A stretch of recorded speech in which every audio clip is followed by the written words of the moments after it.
Good, good. I've got 8:30 straight up.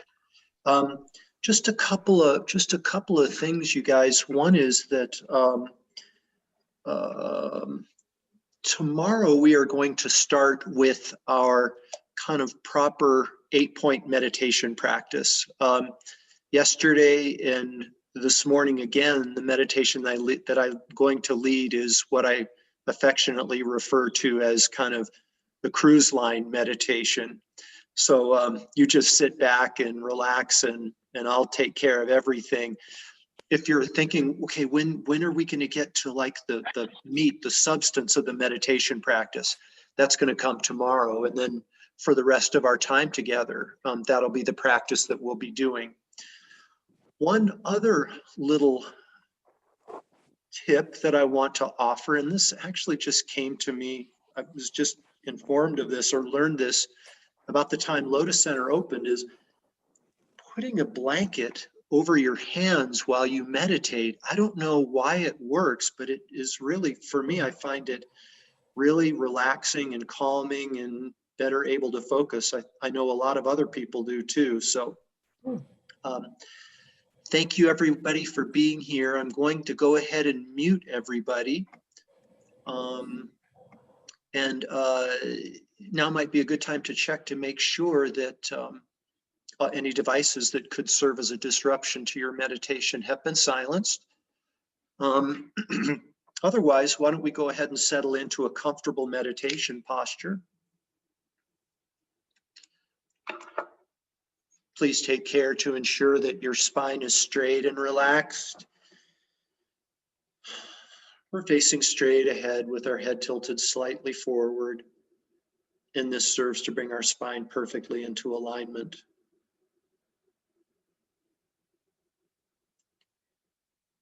Our mouth is closed, our jaw is relaxed, and if you haven't already done so, please go ahead and softly close your eyes.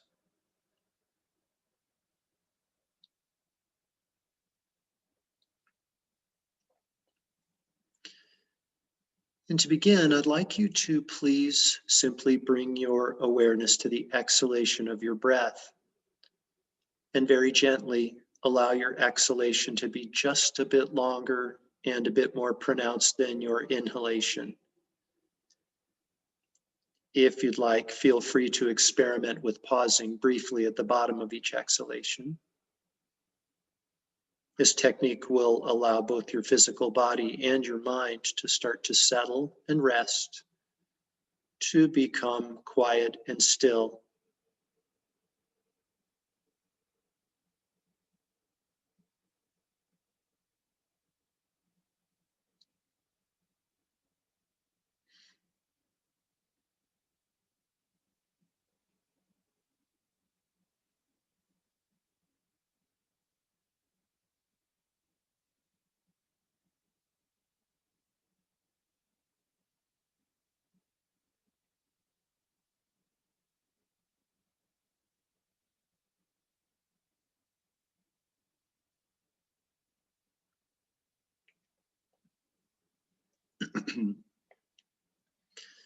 Let go of your day. Let go of your list of things to do. Give yourself permission to be fully present here in this moment.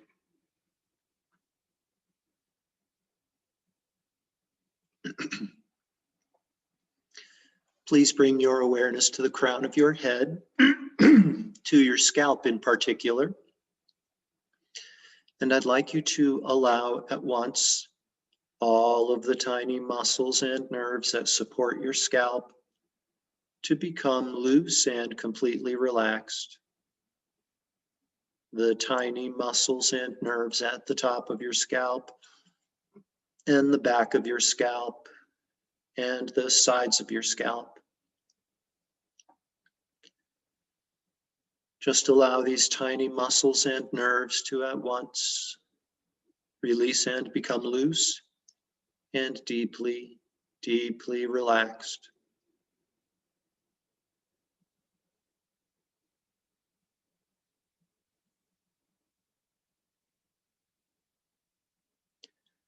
Please allow the tiny muscles and nerves across your forehead, the tiny muscles that support your eyebrows, and all of the muscles in your face to become soft and completely relaxed.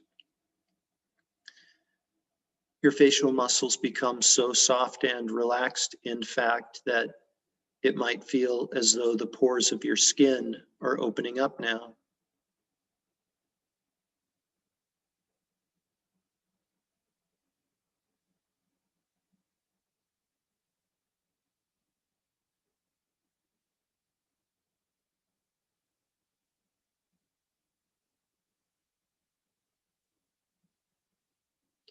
Your mind starts to relax as your body is starting to relax. And as we progress further into this meditation, I would invite you to bring your awareness not only to the words that you hear,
as you drop deeper and deeper on down,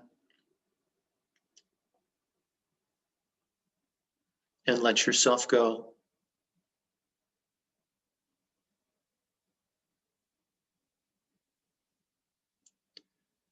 Allow your immune system to rest and relax, and therefore to strengthen. A miraculous feature of our immune system is that for it to operate at a functional level, for it to function at an optimal level, no doing is required on your part. All that is asked of you is to rest and relax and to allow.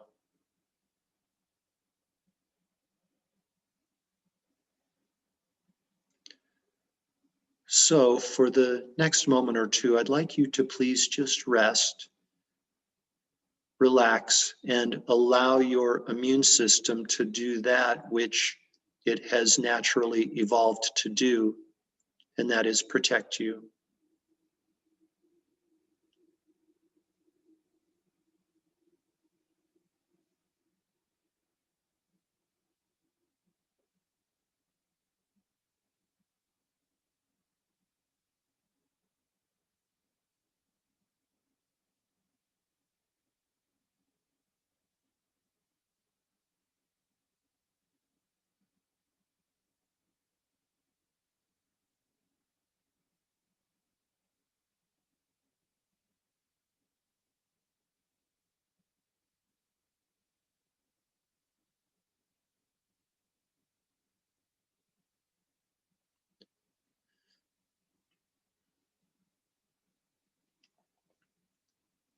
The muscles in your hips and your pelvic area become soft and relaxed, as well as the muscles in your legs, knees, calves, ankles, feet, and toes.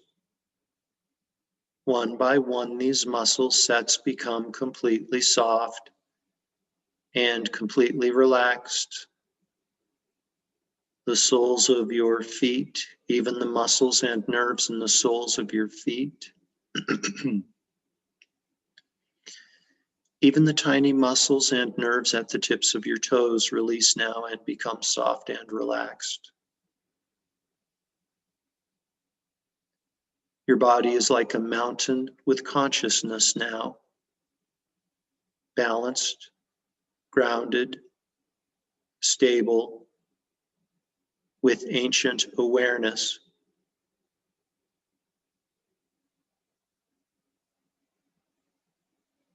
Your mind relaxes completely now as your body is completely relaxed. And let yourself go.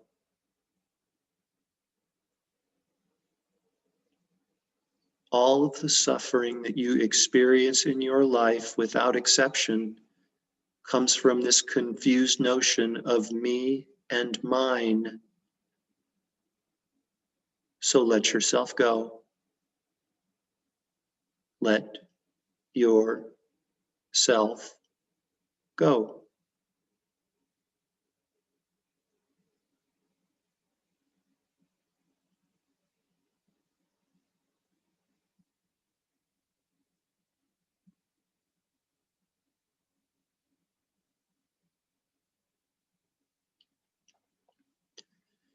Now, very gently, very, very gently, please redirect your awareness.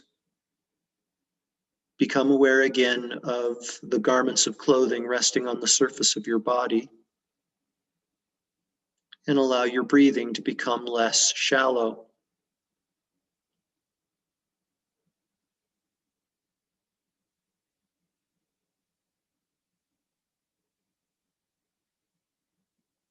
Taking deeper and deeper breaths, become aware again of your surroundings inside of the room that you're occupying.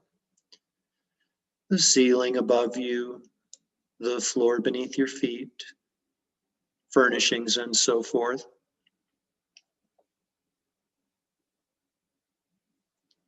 Allow your awareness to extend outside of the room that you're occupying.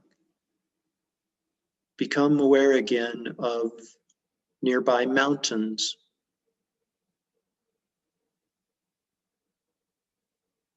of neighboring countries, of neighboring continents, of neighboring planets.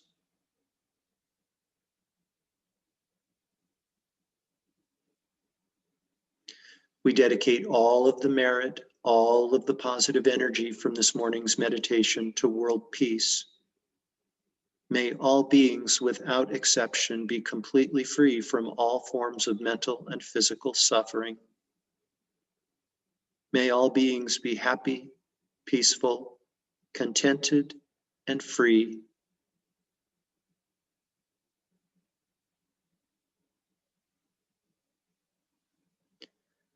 Completely fill up your belly and lungs with air, and when you're ready, you can open your eyes and bring your meditation to an end.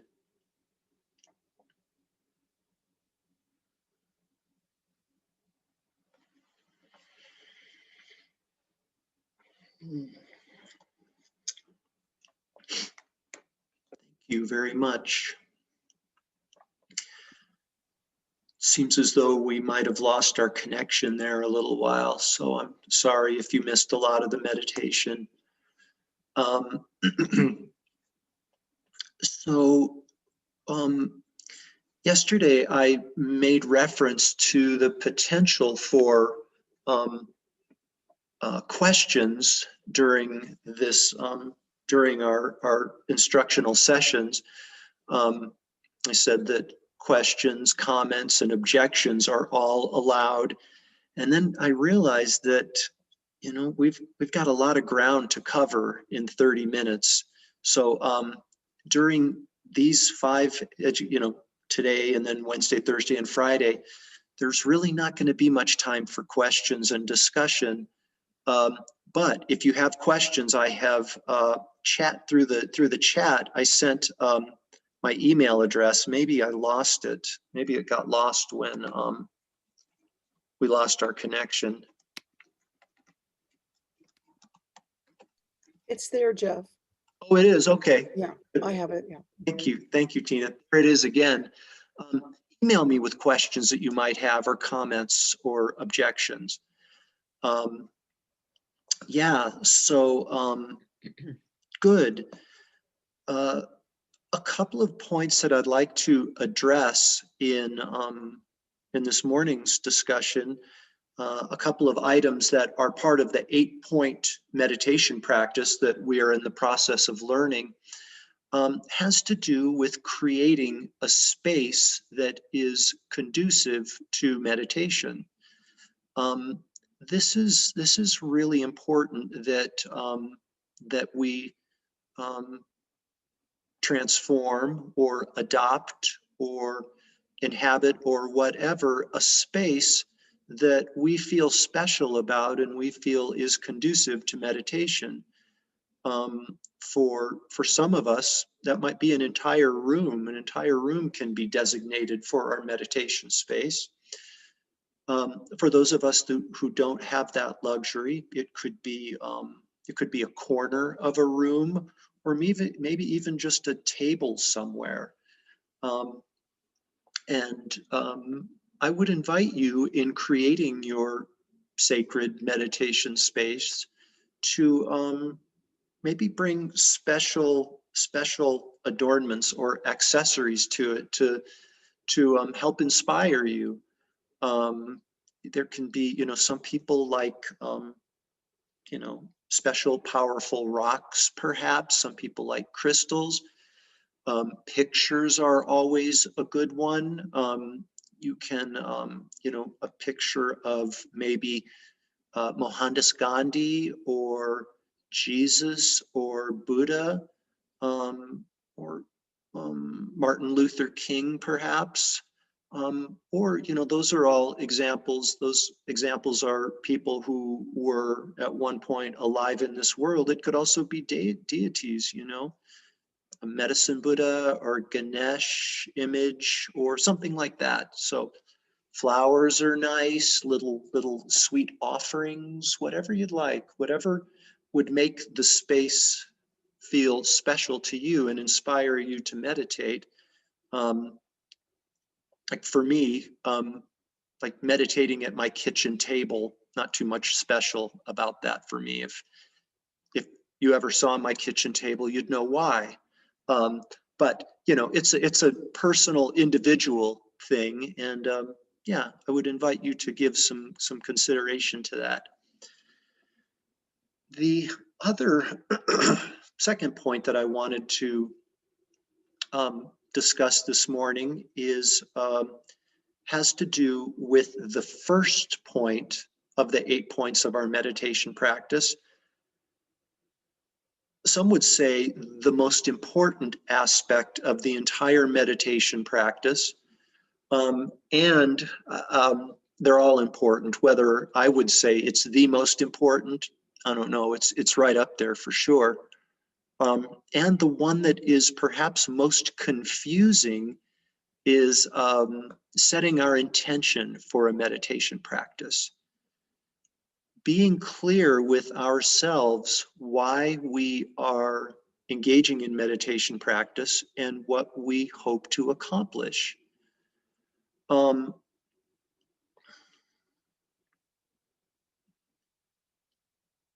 Some of the obvious examples of reasons for adopting and maintaining a meditation practice are to be more patient with others, maybe to become more selfless, less selfish. Really, whatever good quality that we want to develop, that can serve as our intention for engaging in meditation practice. Wanting to become more generous, wanting to become fully awakened, wanting to become one with God or our higher power, however we identify her or him. Yeah, setting one's intention really kind of sets the tone and can energize the meditation practice that we do. Now here again, the intention that we set for our practice is very, very personal. It can be whatever we want to. Hopefully it's for a virtuous outcome. And I would also suggest that the more we bring others into our intention for meditating, the better. For example, one intention, perfectly valid intention, could be, I want to meditate because I want to become more patient. I want to become better at patient acceptance. Okay, Jeff, why do you want to become better at patient acceptance? Well, because my mind of anger is killing me, right? It's making me crazy and I can't take it anymore. Totally valid. Another motivation for me improving my practice of patient acceptance is because I'm making the people around me crazy with my mind of anger. And it's for their sake as well as mine that I want to become more patient and more accepting. Or it could be for, I want everyone in the community, in my community, to benefit from me developing a more patient, accepting, tranquil mind. Or because I want everyone in the world to benefit from me having a more patient, tranquil, accepting mind. So that's kind of a little bit of explanation of sort of why kind of the more we can make it about ourself and others, the more powerful it has the potential to be, and the more fruit bearing it will become. Now, I said a minute ago that one of the aspects of setting our intention is that it's kind of one of the most confusing, or there's a real delicate balance that we have to try to strike, because I know that a lot of you are experienced meditators. I know that a lot of you are spiritual seekers. That being the case, I'm sure that many of you have heard the fact that, or have heard the advice of not having expectations, not having expectations for outcomes of what we do. So we could be saying, well, so setting our intention of what we hope to achieve through meditation and then expecting a certain outcome, isn't that sort of like in conflict? My answer is a definitive, absolute maybe. It's I've got this, it is a delicate balance to try to strike. And I will tell you that kind of one of my mantras, one of my guiding mantras in life is: 1, set your intention; 2, do your best; 3, abandon hope for results. And if I can add a 4th one, it would be the rest is karma. Set your intention, do your best, abandon hope for results. And that's kind of tough when we hear that. For some of us, it can be tough to hear the words abandon hope for results. There's something un-American about that, about, can do, we'll get her done, whatever Americanisms we may use. We're sort of like, pick ourselves up by the bootstraps and get her done. Well, it doesn't work for meditation, I have to say.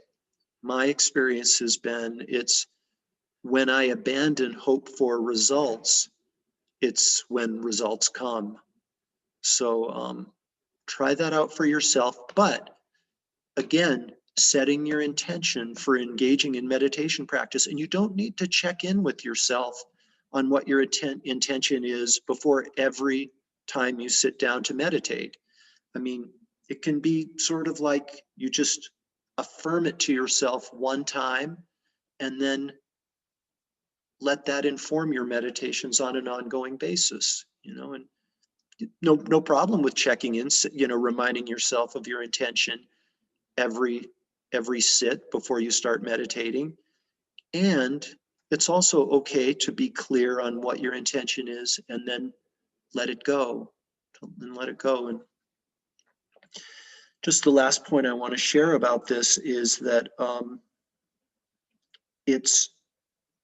some people would say that this is the most important aspect of a meditation practice, is our setting our intention. And I think that's a defensible point to make, because it is our intention that gives all of our actions their power. It's not so much the doing that's important. The thing that we do is not as important as how we do it and why we do it, right? I can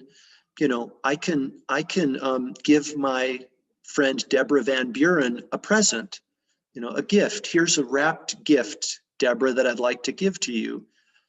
And we could say, oh, that's a wonderful thing. Is it?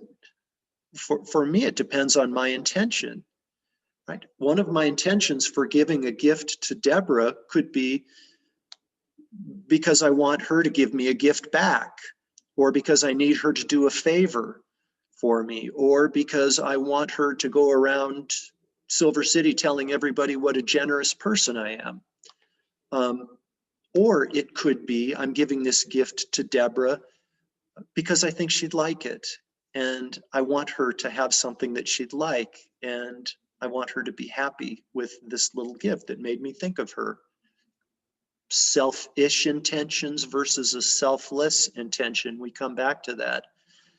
So that's why I say that the power of everything that we do and say pivots on our intention, including our intention for meditating. So I would appeal to you to give that some thoughtful consideration. I know you will.